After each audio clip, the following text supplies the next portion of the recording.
شبا داستان‌های شاهنامه رو برای پسرم تعریف می‌کردم. 7-8 سالشم بود. یه روز که از مدرسه ورش داشتم که بنا بود هر روز تا سوار میشه بگه کجا نهار میخوریم و در مدرسه چه اتفاقی افتاده بود، به من گفت پدر امروز تو مدرسه هیچ اتفاقی نیفتاده بود، هیچ هم مهم نیست کجا نهار بخوریم، رستم زودتر مرد یا سهراب. گفتم که سهراب، ولی هنوز نرسیدیم به اونجا که من این داستان رو باید برای تو تعریف کنم.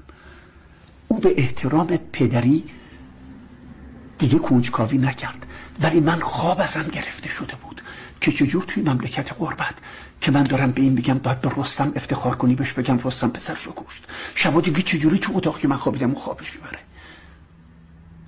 این بود که در یک شعر اونجا رستم رو خواب دیدم، ازش پرسیدم چرا سهراب کشتی؟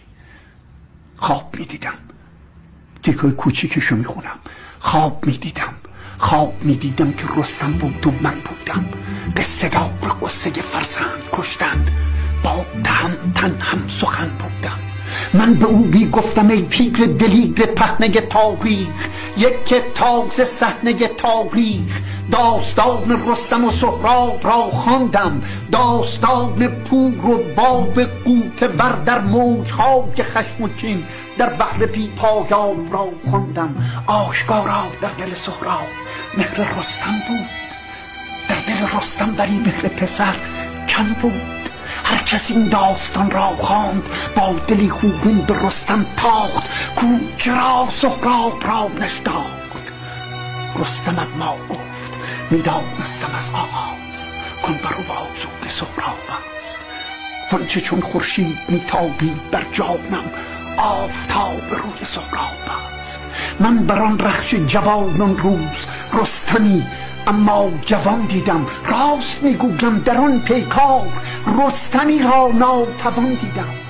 بعد در طول شعر رستم به من میگه که من خودم بهش کمک کردم تو کشتی اول، منو برد بالا که بزنه زمین و این به میدان رستم کش بشه، رستم کش تا پهلوان جهان بشه و پهلوانی در خاندان سام باقی بمونه. اما از فراز دست او چون سرنگون بر خاک غلتیدم، وای بر رستم درفش کاویان را واژگون دیدم. خاک ایران را ز خون پاک ایران لعلگون دیدم، دشت را دریای خون دیدم، باز رستم را در آن دریای خون در آسمان دیدم. در سکوت مرگبار دشت نعره‌ای بر گوش جانم ریخت، هوشدارویی به مغز استخوانم ریخت، بر سرم فریاد زد بیتاب پهلوان بیدار شو از خواب. جنگ رستم نیست با سهراب، آنچه امروزت به میدان است جنگ توران است و ایران است.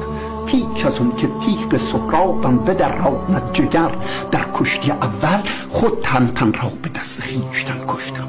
در دل پیکار رستم و زنهار، صبح فردا کشتی دوم تا دهم درس وطن خواهی دلیران را. خنجر سردار ایران چاک میزد سینه سردار توران را. خون تیغ خون آلود در مشتم، در دو کشتی رستم و سهراب را کشتم. آنچه باقی ماند، آنچه او تا جاودان جاوید کیهان بود، سرفراز و سرور تاریخ دوران بود، ایران بود.